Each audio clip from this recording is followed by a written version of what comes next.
legal avenues to enforce it.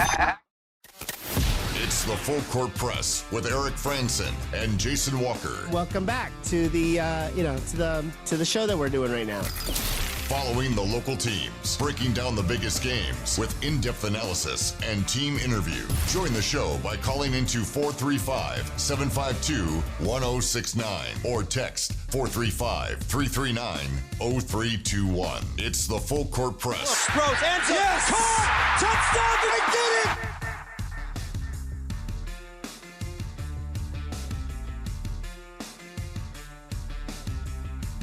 Good afternoon, everybody. Welcome on in. It's another edition of the Full Court Press. Maverik Frandsen, Jason Walker.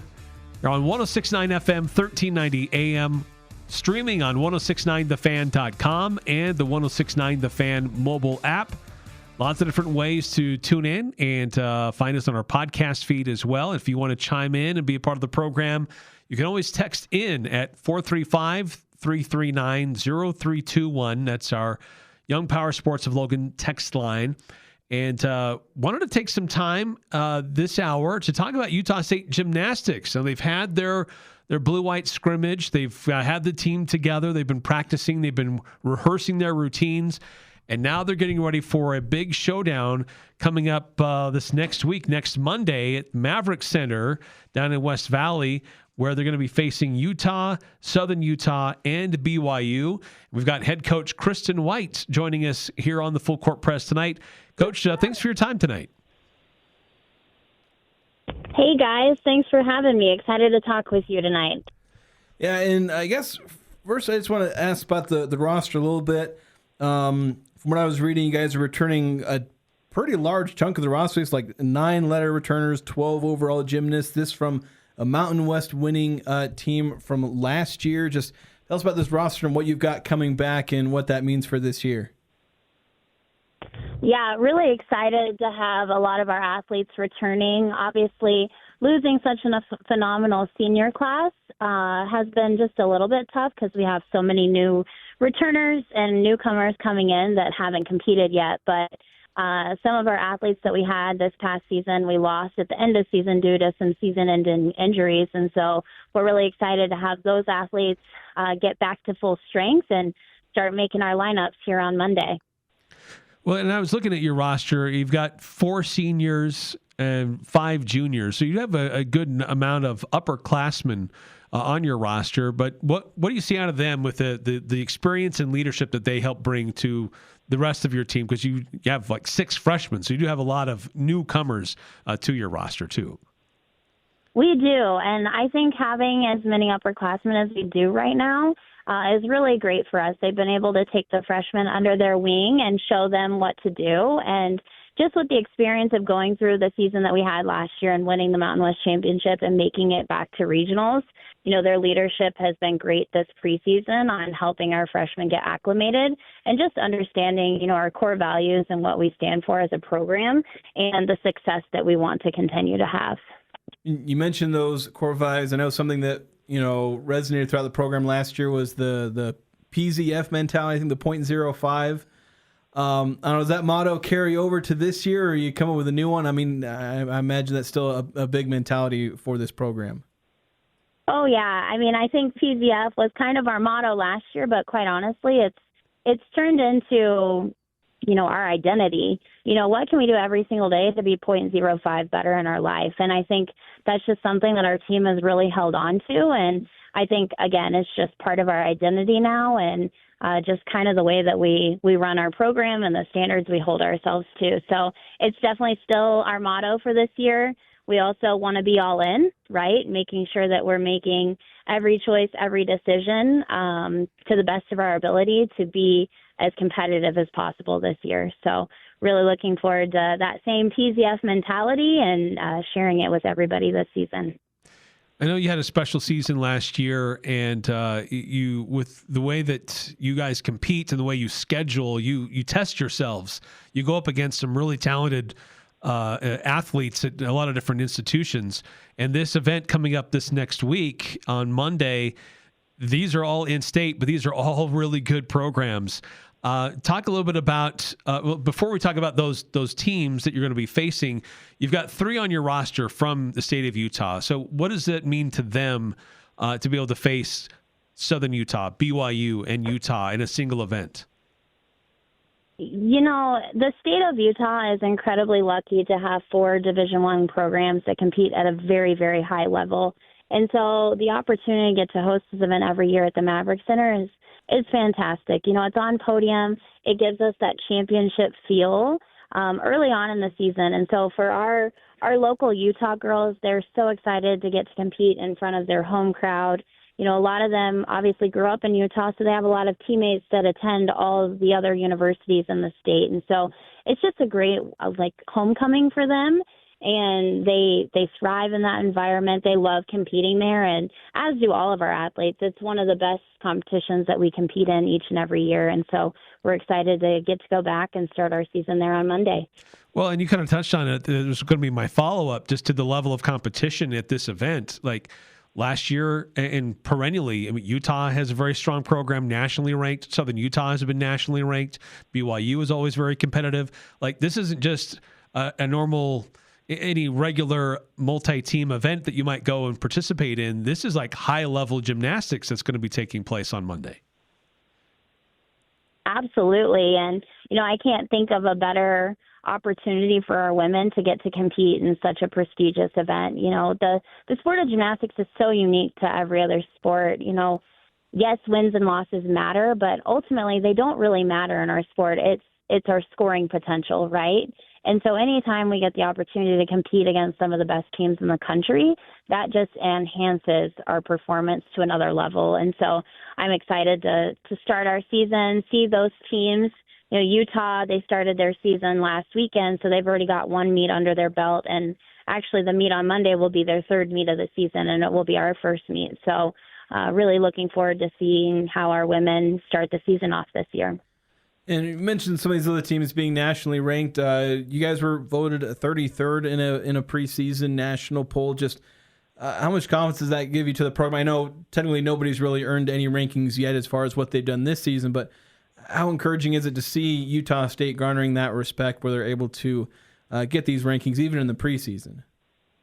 Yeah, it's been really exciting. It's the first time since I've been at Utah State that we've been back in the preseason poll. So kudos to our team last year for having an incredible year and to our staff for recruiting some phenomenal freshmen. And, it's just an honor, but we've got to prove it, right? Like our peers see that we're getting better, and we've got to continue to elevate each and every meet this year. And so something that'll be a little bit different this season is our national qualifying score has changed. In the past, it was essentially 6 meets of our year is what would qualify you to the NCAA tournament. And this season, we're counting pretty much every score this year. So, there's going to be a little bit of shift and some interesting things to see what happens with the rankings this season. But obviously, competing consistently is going to be the number one goal of our team this season. So you've mentioned bringing in some good freshmen. You've also mentioned losing some great seniors from last year's class. Who are the players that are either completely new to this team or maybe new to a bigger role on this team? Who are some of those players that we should be watching out for that we'll get to know their names, but we don't know them yet? Yeah, definitely, one of our seniors, Chelsea Southam, she really hasn't competed a ton for us during her time here at Utah State, and she's currently in 2 events for us right now on vault and floor, and she's just made phenomenal progress this off season, and so we're really excited to see her contribute to the team. Definitely in terms of freshmen, Aliana Valdez, she's incredibly talented, very, very powerful.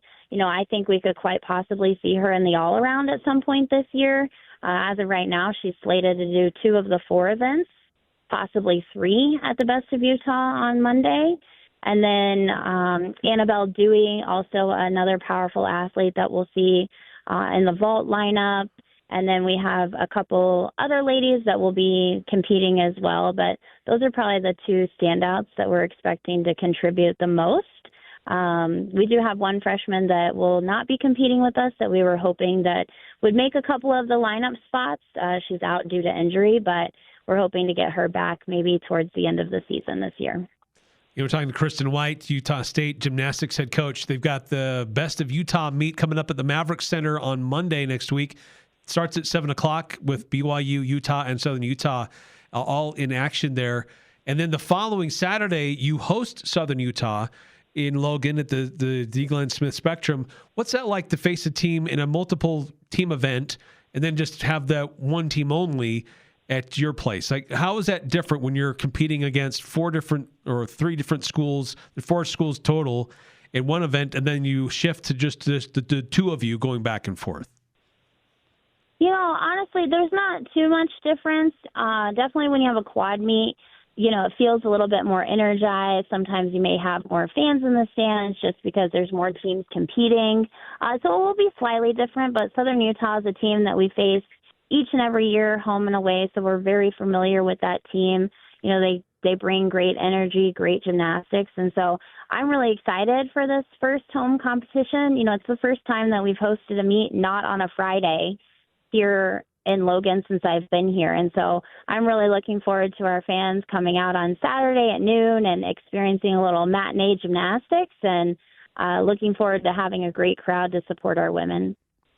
Well, Coach, best of luck on Monday this next week, and we look forward to seeing you in Logan on the following Saturday, on the 17th, with your first home match.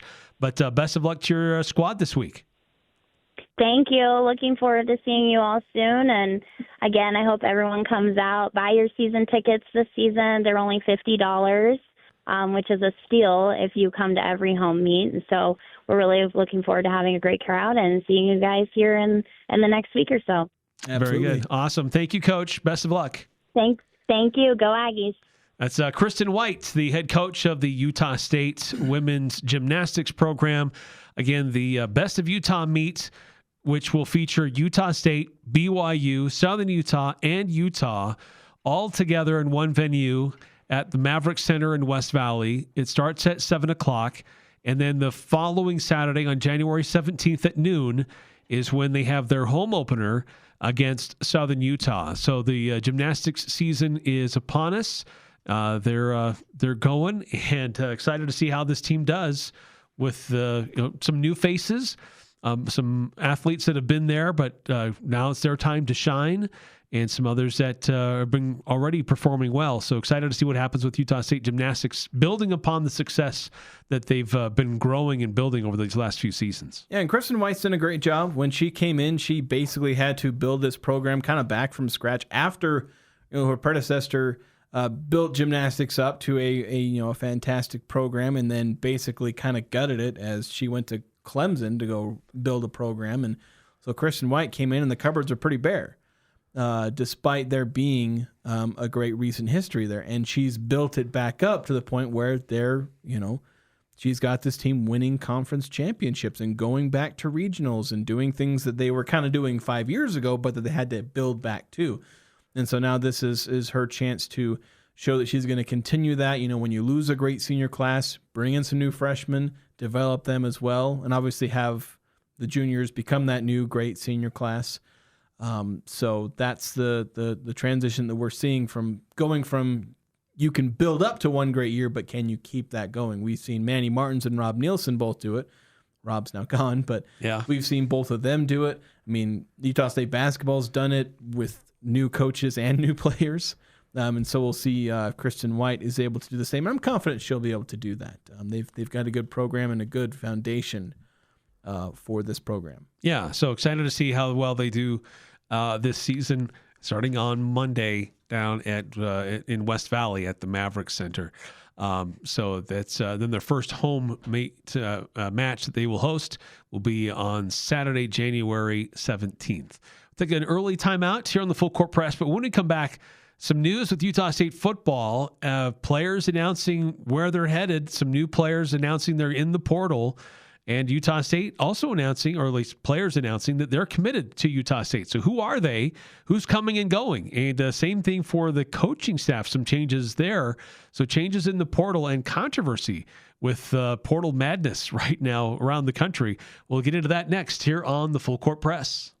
At Mountain Valley Heating and Air, it's more than just service. They provide top-quality installations for both residential and commercial spaces. So you're not just getting equipment, you're getting a whole team of professionals dedicated to making sure you and your family truly feel the love. Whether it's a brand new installation or replacing an old system, trust the experts who care. Feel the love with Mountain Valley Heating and Air. That's mtnvalleyhvac.com.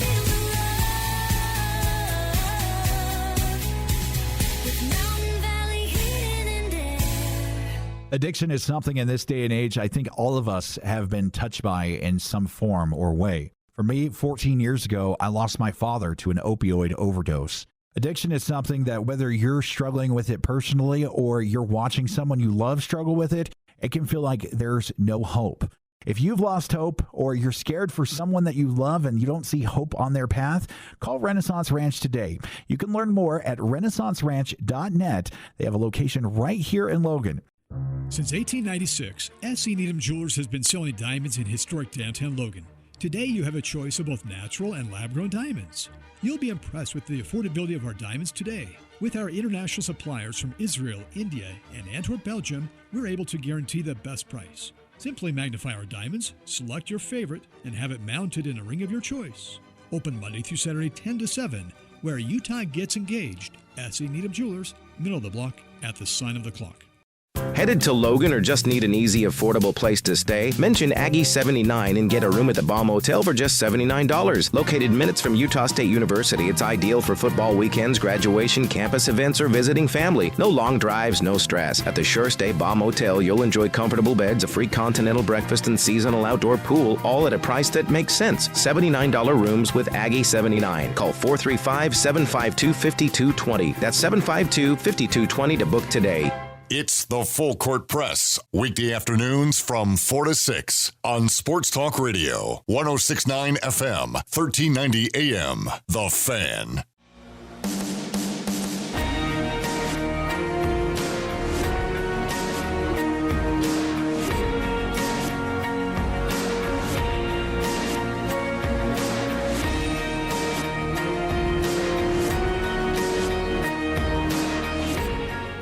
Right now, Young Power Sports Logan has a massive selection of snowmobiles, and every sled is on sale. Mountain, trail, crossover, new and non-current inventory, all priced to move. They will not be beat on price, guaranteed. So if you're looking at Polaris or Ski-Doo, stop shopping around. Best deals in the region are right here, period. Young Power Sports Logan, get out and ride. They sponsor our text line, 435-339-0321, for those who want to chime in and be a part of the program and let us know what's on your mind. Some updates on what's going on in the transfer portal. Some more Utah State football players announcing they're putting their names in the portal. Some players that have had a little bit more experience, notably Courage Ugo and a defensive player. And also C.J. Tiller, who was a backup quarterback, didn't really see much action at all this season, but there was some thought that he would be in line to compete for the starting quarterback position. Not anymore. Doesn't look like. Looks like he's on the move. So Utah State's quarterback situation appears to be down to Anthony Garcia and the two incoming freshmen as of this moment. Of course, there's still 9 more days of the transfer portal to still be open. But it's Utah State probably maybe they've got already a quarterback in mind that they're trying to get lined up. Maybe that's why C.J. Tiller put his name in there. I don't know. But he clearly stated he wants to play. When he put out his statement on social media, he said he wants to play. So that seems to indicate that if he were to stay here, he may not be as much close to that opportunity as maybe he wanted to be. Yeah, and Utah State brought in McKay Hillstead. It's no secret that he came and visited Utah State's campus the other day, and so he's a player that if he came in, he'd probably be the favorite to start. At that point, he's someone with Division I experience starting. It's something that technically C.J. Tiller has that as well. He started a bowl game. Yeah. But Hillstead, he threw for 1,000 yards did Hillstead ever actually technically start a game? I can't remember if he actually, but like he kept playing in a bunch of games. He played in quite a few, but I don't remember if he actually started. Yeah. He might have started the game after James Madison, maybe, because I think he ended up replacing. No, I think he started James Madison because he came in against Air Force, and I think he started the next game. But yeah, then there were some injury issues and things like that. But he ended up playing decently well. He was a bit up and down. Bit of a gunslinger for better and for worse. With I think he threw 10 touchdowns and like 8, or maybe not that many touchdowns. But he had like 8 interceptions. So he was of course he's also a true freshman. So there are things for him to learn. But like we don't know if he's going to commit to the Aggies. But what I can tell you is that Utah State will sign a transfer quarterback. And honestly, this become the CJ Tiller announcement makes it that much more clear that that's where they're headed. And at this point, they're probably going to sign 2. You're not going to go in with unless they're definitely having Anthony Garcia transition back to being a quarterback. They're going to sign at least 2 quarterbacks, I think, out of the transfer portal to have either 4 or 5 on the roster. They had 4 on the roster last season, so I guess they could sign 1. You have 2 freshmen, but I think you try and have as good a depth as you can get, and maybe get a couple of different transfers to compete for that starting job. I think that would be kind of an ideal for the Aggies, is get the best possible quarterback battle that you can get. And so that'll be the key for the quarterback position, which is obviously it's a total mystery at this point. One of the freshmen, a transfer. Does Anthony Garcia, transition back to quarterback? Of course, if he goes back to quarterback, then that means the Aggies have basically 0 returning receiving production, as most of the receiving production they have returning is accounted for by Anthony Garcia. So there's kind of a trade-off there. So there's some things for this team to figure out. I think they'll do a pretty decent job of it, though it is pretty clear right now that as far as adding transfers, they're very much prioritizing one side of the ball, Eric, and that's the defensive side. Yes, as it should be. They've signed 3 players. Actually, one a little bit before the show. I hadn't had time to update my transfer tracker to reflect the addition of the newest player, but they have signed now, 4 transfers in total. 3 announced their commitment today. One is a cornerback out of Wyoming, Marquis Grant, who's a pretty interesting, I think he was a sophomore last year for Wyoming. Wasn't like the number 1 corner, but he played a decent number of snaps. I think almost 160 snaps across, and even made like 3 or 4 starts. But he had like the lowest completion percentage allowed for a cornerback among all of Wyoming's corners. He also had like the 8th or 9th lowest passer rating allowed. Like again, when a quarterback's starting his guy, it was like the 8th or 9th like lowest, i.e. best passer rating allowed among all Mountain West corners. Yeah, that's nice, and he's got a lot of eligibility. Yeah, he does. Like he's a young developing guy. Like that's not Marquis Grant at his peak. That's him developing and room to get better from what he already did, which was fairly solid. Right. Yeah, and he's young. Probably needs to put on maybe a little bit more weight, a little more muscle. Only 5'11", 176 pounds. Or one place I saw listed him at 180. But yeah, this is somebody who is able to make a lot of tackles, got an interception on the season.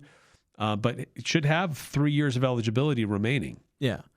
And they also added another defensive back, a safety or corner. I've seen both listings there, but David, or I think DK Kambongo is the name he's gone by. Committed about 2 or 3 hours ago, because a couple of these commitments were this morning. But David Kambongo, a safety for Oklahoma State, he played the first 4 games, and actually, and to be honest, a lot of times you get, players out of power conferences, and they're guys who didn't play a whole lot. But Kabongo played 121 snaps across 4 games, which usually you don't see guys that are transferring from Oklahoma State to Utah State playing that much. He ended up, I don't know if he entered the transfer portal or kind of did a soft quit on the team, or I don't know exactly why he didn't play beyond week 5. He only played in the first 4 games of the season for Oklahoma State, and then he just abruptly stopped. I don't know what happened there. I didn't see any note of injury, at least initially when I was looking into things. But it did preserve his red shirt. He appeared in 7 games for Oklahoma State as a freshman, and he played 95 snaps on defense in those, played 121 in his second year. So now he's coming to Utah State. Has some pretty good speed. Competed in track. 100-meter dash time apparently was 11.20, which I've been told is decent, at least above average for a high school player. So this is a guy with good speed and I think good versatility for the defensive back. This is a guy who could play safety or corner, I think, for the Aggies. With the other thing, too, Jordan, you didn't talk about Jordan Pendleton yet, have you? I did not. Yeah, because this is another guy coming up. He was at a lower level. Yeah, he comes FCS. from FCS, St. Thomas. The St. Thomas Tommies. Yeah, that's like, that's your name? St. Thomas Tommies? Yeah. I mean, St. Bonaventure are the Bonnies, so I guess is that just the thing that we do now? I guess. Or for a long time, probably. But 6'3", 241-pound edge rusher, outside linebacker, but responsible for 47 tackles, 12 tackles for loss, and 7.5 sacks. He also forced 3 fumbles on the season for the Tommies. But in 7 of the 12 games that he played this last season, he was responsible for some either half sack or a half tackle for loss, or a full, or more tackles for loss. So he was involved in really getting after opposing running backs and quarterbacks quite a bit at St. Thomas. Yeah, and Pendleton, which real quick, funny thing, Bronco Mendenhall has already coached a Jordan Pendleton in his career. He was a star outside linebacker too for BYU back in the late 2000s, early 2010s. So this Jordan Pendleton, not to be confused with that other one, who's now a bodybuilder, influencer. There might be some other things going on there, but don't need to get into that. But this current Jordan Pendleton is he was the most disruptive player for St. Thomas's defense, and it was a good defense. They ranked 18th in FCS in points allowed per game. They ranked I think in the top 30 or 40 in team sacks, and Pendleton led them in sacks. He had 7.5 of those. I think Pendleton ranked himself 35th in sacks in FCS. And he ranked 14th in forced fumbles because, he had 3 of them. So he led a defense that was good. He helped that defense be as good as it was, both through the statistical production he's putting up. But when you're putting up that much in terms of stats, there's also a lot that you're doing that isn't going down in the stats. The attention you draw, that just causes more problems, allows other teammates to do well. So the Aggies, I think, have picked up a pretty solid player. They've tried several times to get guys out of the JUCO ranks who put up really great stats at the JUCO ranks, and they don't turn out. John Gayer was like that. He had 15 sacks at the JUCO level, came in, basically didn't play. Kean Sloan kind of, sort of, maybe panned out by the end. Took him a few years. But they've tried signing some JUCO players that have really great sack totals, and they struggle to produce at the FBS level. So we'll see if someone who's produced at a bit of a higher level at FCS is able to make that transition a little bit easier, where it's been pretty tricky for the Aggies to land impact defenders, especially along the defensive line from the JUCO ranks. Yeah, John Gayer, it's an interesting point you bring up, because he was one that I was excited about, thinking that he was going to be an impact linebacker for Utah State. Heard some good things about him, and then we just didn't really see him. And maybe he's just one of those guys that needs a little bit more time to develop. Yeah, well, he's transferring, so he's not playing for Utah State anymore. Oh, he is? I didn't know that he was in the portal. Yep. Well, we'll never know, because he was one that he's transferred a lot in the last 12 months. Yeah. Oh, yeah, that's right. Didn't he go to Stanford or Cal or something like that? Yes. It was Cal, I think. Yeah. And then he transferred to Utah State. Yeah. Well, okay. Well, good luck, John Gayer. You say that like you're scoring, you're next or something. Oh, good luck, man. Yeah. I think that's all, because I think that's for. We already covered I can't pronounce him, the defensive tackle from New Mexico State. Yeah. Tuitama, I think was his last name. So that's the 4 players so far that have committed verbally to the Aggies out of the transfer portal. And some other news with players or coaches on the move.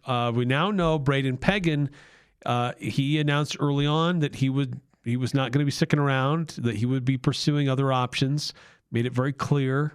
And today we find out he is headed just down the road. He's going to go to the University of Utah to be a wide receiver for the Utes. And then we also learned today that Ali'i Nuimatalolu, who was the tight ends coach at Utah State, he is going to Michigan to be on their staff with Kyle Whittingham. So more changes going on for Utah State football. They need to find another position coach for the Aggies, and we now know where Braden Pegan is headed after a really strong season for Utah State this last year. Yeah, so Nui Matalolo, he played for Whittingham, so that's a connection there.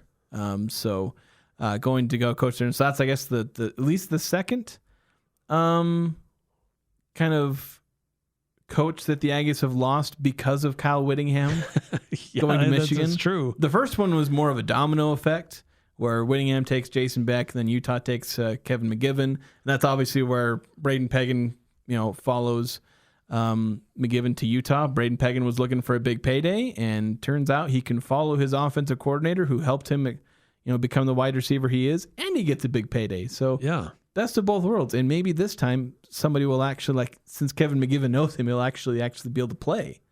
Unlike a lot of guys that look for a big payday and then suddenly they don't play anymore. Right. Yeah. Pegan might actually familiarity there. Yeah, Pegan might actually be able to break through there. But then this one a lot more direct. Kyle Whittingham just plucking him straight from Utah State's coaching staff. We'll see if they end up hiring like just straight up new tight ends head coach, because I was actually looking back, Bronco Mendenhall basically just hires all of his old players or coaches, and I was like, all right, are they just gonna?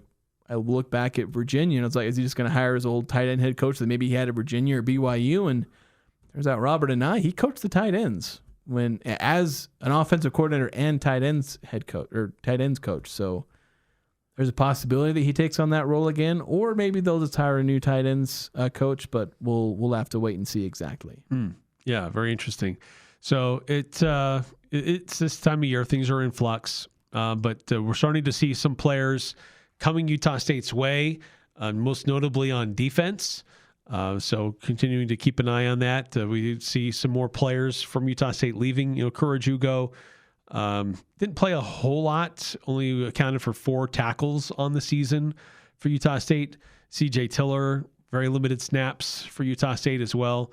But those were guys that could have developed and had larger roles next year if they wanted, but looks like maybe it's not so much up to them.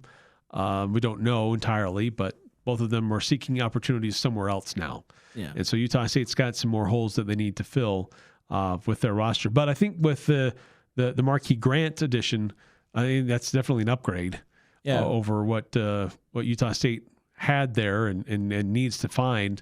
It's definitely a solid corner back there that is already a playmaker and has proven himself in the Mountain West. Yeah, and I wonder if it's not so much a coincidence that the Aggies brought in corners, a couple corners and a quarterback for visits. So some of the first guys are bringing in for visits, and like a day or so after those players have visited, Utah State loses a corner and a quarterback to the transfer portal.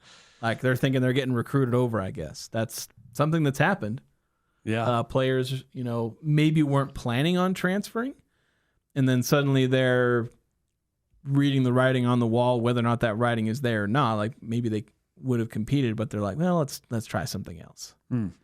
Yeah, so that's some of the latest in the Utah State transfer portal as the carousel goes round and round with players and coaches moving around, and there'll be updates every day, really, for the next month. Because the portal is open until the 16th, and then there's still players will be deciding where they want to end up for still about another week after that. But we'll continue to keep an eye on it and update it as we go along. Jason's got his portal tracker on CashValleyDaily.com if you want to continue to update that. and check that for updates, I should say. Yeah, I'm updating. I know that. Well, it's also been upgraded. We talked about like attrition numbers and whatnot. Like I added a section about that I'll continue to update, both snaps lost, and I went ahead and calculated stats as well, returning stat numbers like passing yards and things like that. So, oh, nice. Very nice. So, yeah, it's a good resource for those wanting to check on what's the latest with Utah State football. So we're going to take a time out here in the Full Court Press. When we come back, some more about portal madness. There's a really crazy situation going on in Washington and a couple other places around. The latest updates and what's happening in college football in this portal season. We'll give you the latest next here on the Full Court Press. Spend less time at the post office. With Formax and Mint mailing systems from Les Olson IT, you can quickly, accurately, and easily process your outgoing mail and even save on postage. Fold your documents, stuff and seal your envelopes, print addresses, weigh and measure to apply proper postage, all with the click of a button. With multiple model options available, you're sure to find a Formax solution and Mint mailing device that perfectly fits your business needs. Les Olson IT. Hi, this is Robbie with LSS Insurance. If you're about to turn 65, the Medicare phone calls, mailers, and emails can be unreal. Out-of-market telemarketers simply do not understand Utah, Idaho, or your individual situation. We have real answers and real solutions with local help. At LSS Insurance, we are your health insurance specialists. Call us 752-9493. Having local help makes all the difference, and there's no cost to you. Call 752-9493 or visit lssins.com. Old McDarrell has a farm, an appliance farm. With down-home country prices and big city selection. E-I-E-I-O.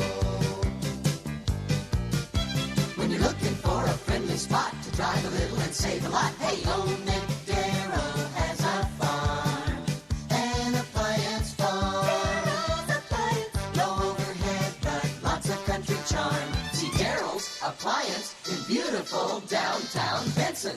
Over the past few years, strong and crazy weather patterns have battered various parts of the country. Northern Utah and southern Idaho are not immune from its share of wild weather. Be prepared for power outages with a Generac backup generator from Golden Spike Electric. They are your local source for Generac sales and service. Generac keeps you in control when bad weather strikes. Golden Spike Electric, powering your peace of mind. Online at gsegenerators.com or call 257-3016. They also service other models. Breaking down the biggest games with in-depth analysis and team interviews. It's the Full Court Press with Eric Frandsen and Jason Walker.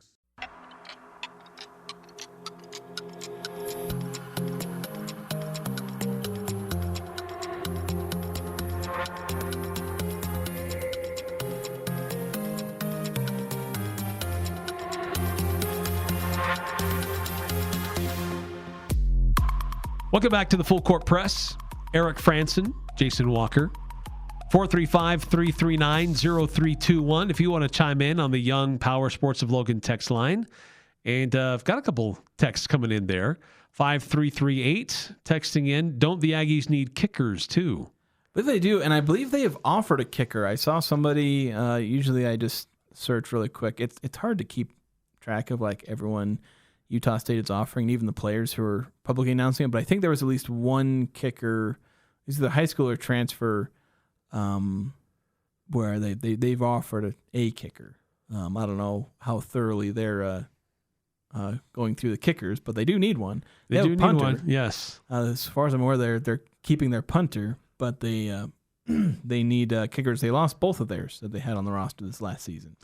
6391. Jason, did you ever do that analysis of all the P4 conference records against each other? I'm working on it. I expanded. I have all of the games, and I think I have their records against each other.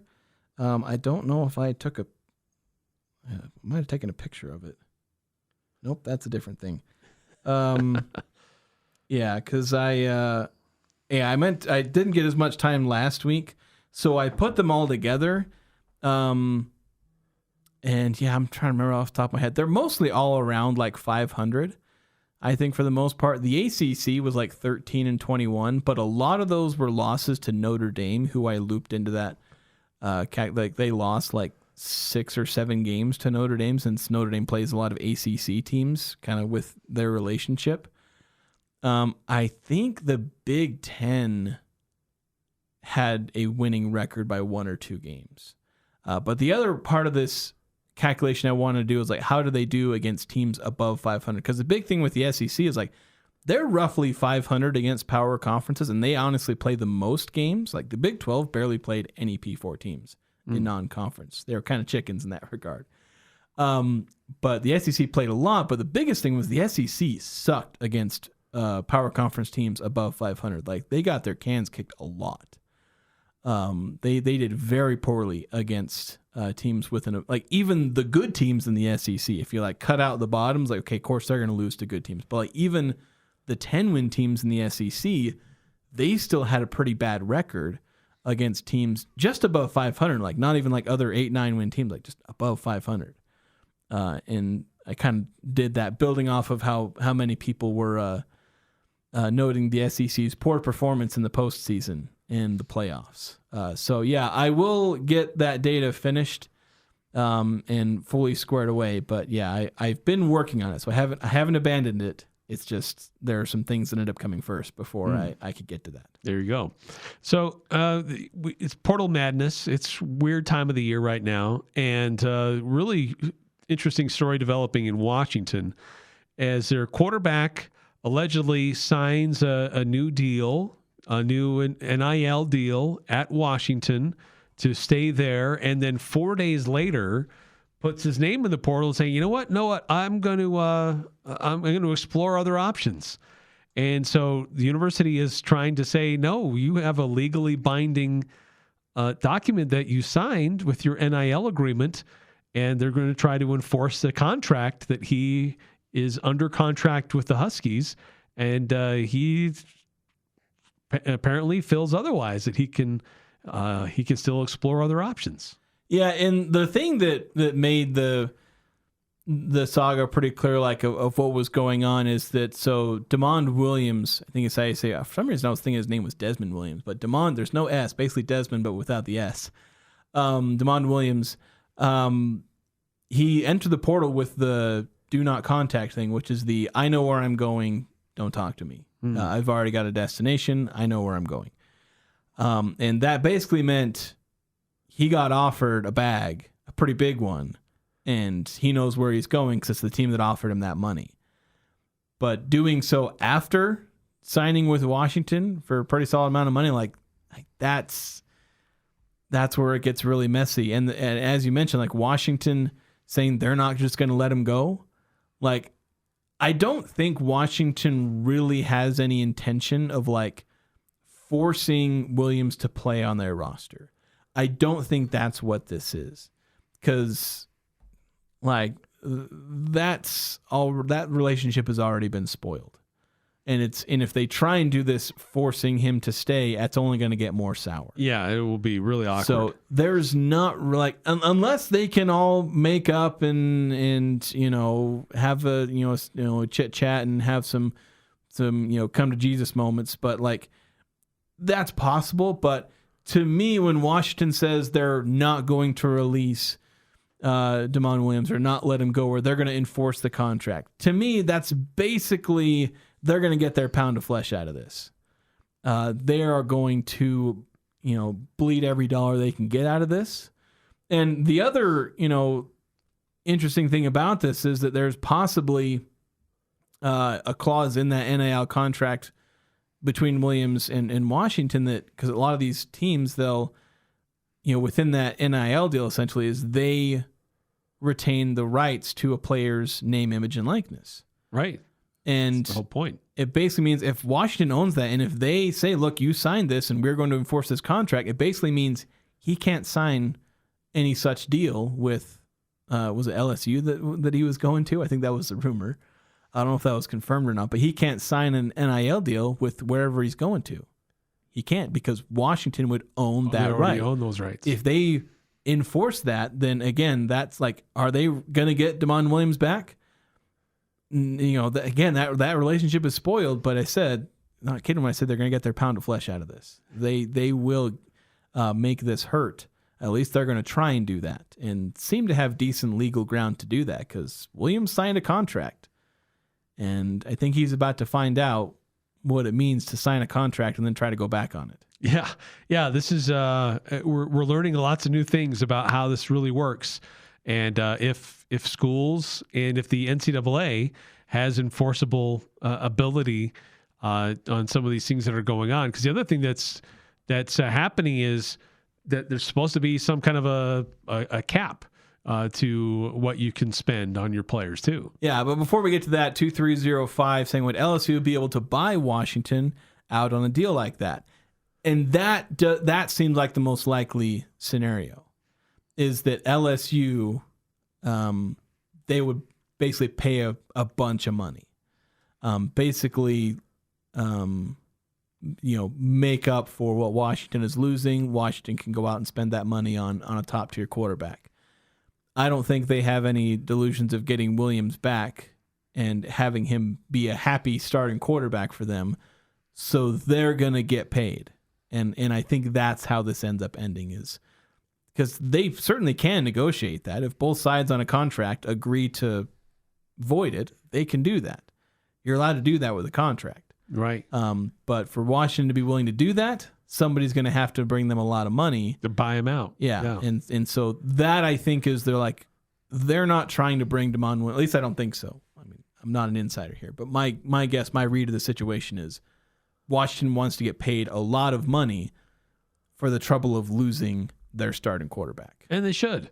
They went through the effort to sign him, to commit to him, and have him stick around. They had promises and hopes that he was going to be their guy this next coming season. So then they don't need to worry about pursuing that position in the portal. They can turn their attention elsewhere. And then now this comes up, and now they've got to figure out how to replace that quarterback, which was going to lead their program. So not an easy thing to do. So, but the other thing too is that there's this deal with the NIL Go, which is supposed to be a cap on like how much you can spend on your roster. But it looks like some teams are finding ways around that, or just flatly ignoring it. And so, will the NCAA, will this NIL Go, will the powers that are supposed to be able to enforce this, will they, and can they?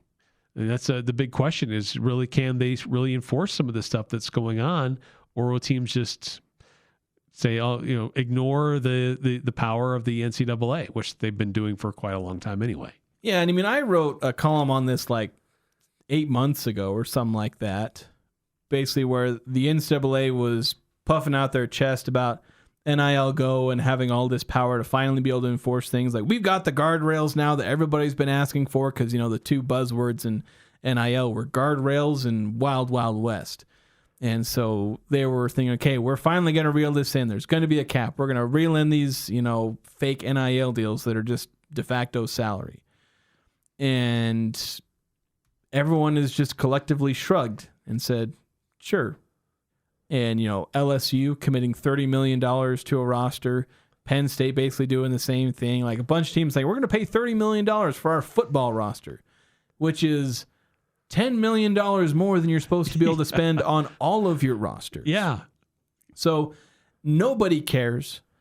They're going to be submitting these deals to NIL Go, and it's just, at what point does the first high-profile deal or slate of deals get rejected to the point where one of these teams that's trying to commit $30 million, when those get rejected, or if those get rejected, do they then sue? Because that's what's going to happen. Something in court and challenge it. Yeah. And like, there are laws in some, like for instance, Tennessee, there are laws that state that athletics organizations cannot interfere in name, image, and likeness deals. Like, laws on the books in the United States of America, well, in one specific state, but there are other states that have similar ones. So, like, Tennessee sue the NCAA, and based on the laws in their state, say you can't do this. And so the NCAA, like, they can try and grow a spine, and maybe they'll try and police the power conference. I have doubts that they really care about policing. They never cared for 50 years about all the under the table deals that were going on, except like once or twice to punish SMU and take away Reggie Bush's Heisman. That's about it. And I guess some Ohio State players that got tattoos, like that's all they've ever cared about for the most part. Yeah. Or when some kid gets, has his coach pay for his lunch or something, they didn't care about the bags of money going under the table and in the back door of every athlete going to every SEC team. Are they actually going to care now? Maybe, but the second they try, they're going to get smacked down. They're going to get dunked on again, just as they have for each time they've been sued over the last decade and a half, because they don't have any legal ground to stand on. So they can bluster and brag and puff out their chest, but the second they try and stand up, they're going to get flattened. Yeah. A couple more texts coming in real quick before we hit another timeout. 8968. Normally, I don't care if players in schools do things of that sort. I really hope they both flop. I just think it's funny that the second you're allowed to pay players and you can go a lot more above board, the SEC is kind of, its dominance is just fading away fast. They're not the SEC, and it just means more. The Big Ten's starting to take over because I guess that's where all the money is, apparently. Yeah, apparently. And then 2305, are NIL deals for 1 year or can they be for multiple years? I've seen announcements of people saying like people are signing multi-year deals. So I guess however you want to organize it. I don't know if we've not gotten to the point where somebody who has signed a multi-year deal has then tried to back out halfway through it. I don't think we've run into that scenario yet, but I know there have been announcements of multi-year NIL deals for some players, but it's rare enough that I can probably still count it on my two hands. Yeah, normally from what I understand, they're almost all just year to year for the players. Yeah. Quick timeout. We'll be right back here on the Full Court Press. Who do you turn to if you want to change out your wood or pellet stove? Advanced Fireplace and Stove. They were voted the gold medalist for Best of Northern Utah for the 5th year in a row in the fireplace retrofit category. Be ready when the government's next wood and pellet replacement incentives pop up. Advanced Fireplace can help you navigate the paperwork.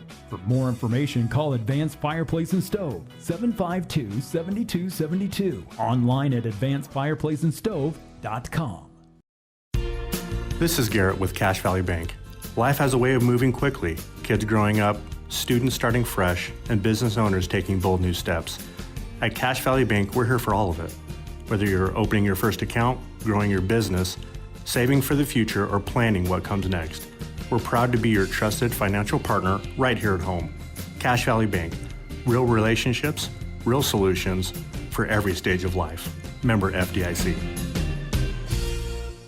Happy New Year! You survived the holidays. This is Jarek at Jarek's Fine Jewelry. Did you meet the family during the holidays? How was that? Is it time to go engagement ring shopping? Valentine's Day is coming, but why wait? Do it now. Bring her in and view our collection of over 3,000 rings. With many of them being our own custom designs, I know we will find the perfect one. At Jarek's Fine Jewelry, we make it special. So come make it Jarek. Jarek's Fine Jewelry. Make it special. Make it Jarek's.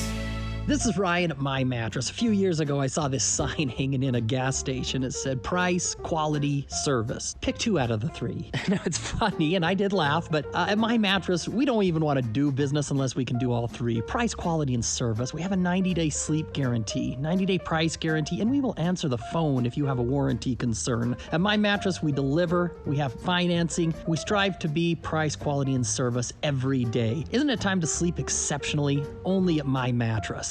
Northern Utah and Southern Idaho's home for sports. It's the Full Court Press on Sports Talk Radio, 106.9 FM, 1390 AM. The Fan.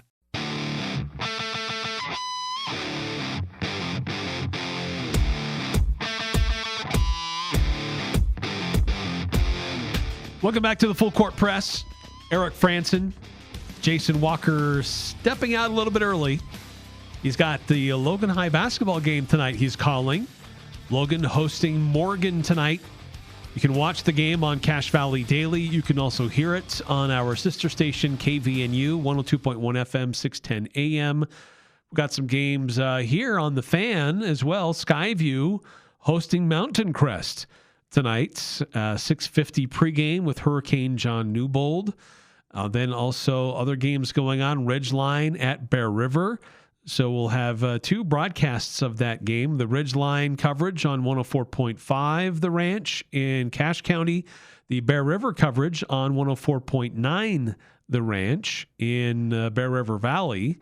And then Green Canyon on the road tonight at Stansbury.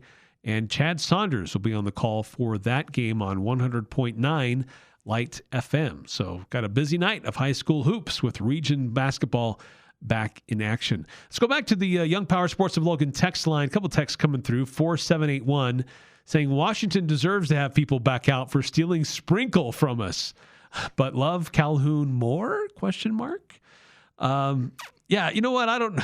Danny Sprinkle was great for Utah State. He did something that few people ever had, and that was win a game in the NCAA tournament. He got Utah State their first win, and since Stu Morrill did it in his early tenure at Utah State. And had Danny Sprinkle stayed, Utah State probably would have still been a very solid basketball program. Jared Calhoun has come in and helped maintain Utah State to be a very solid program. So, do you like Calhoun more than Sprinkle? Okay, great. I don't know that I would say that I love one or prefer one over the other. I think they're both fine coaches. But I think Calhoun has certainly found a nice niche here and certainly having a great season right now for Utah State. 2305 texting in. Thanks, you guys. Do a good job of keeping us informed with Aggie sports. We appreciate you. Well, thank you. 2305. Doing our best to give you updates on what's going on in throughout this sports, and there's some crazy things that are going on with the NIL and transfer portal. It's hard to keep up with some of this stuff, but we do our best to try to keep up and keep you updated on what's going on. And of course, Jason, when he sees things happening, he tries to keep things updated on Cache Valley Daily as well, especially with that portal tracker, because it changes every day and multiple times during the day as players from Utah State announcing that they're in the portal or where they're headed and announcing their destinations, or as the season goes on or the time goes on, the calendar progresses, starting to hear who is committing to Utah State. And as far as Utah State announcing like who's coming, they haven't made any real official announcements. It's just the players themselves announcing on social media that they are committing to Utah State. So there have been a few of those already, starting to see some of those starting to come in as the portal has now been open for 5 days and will be open for 9 more days for the portal. It's open 14 days total. So still going to be a while to hear more players coming and going and see how that affects the Aggies, if other notable players enter the portal or not, but to see how Utah State starts to fill in some of those holes that need to be filled through graduation and through other players that are opting to pursue opportunities elsewhere. But that's pretty much going to do it for us here on the Full Court Press tonight.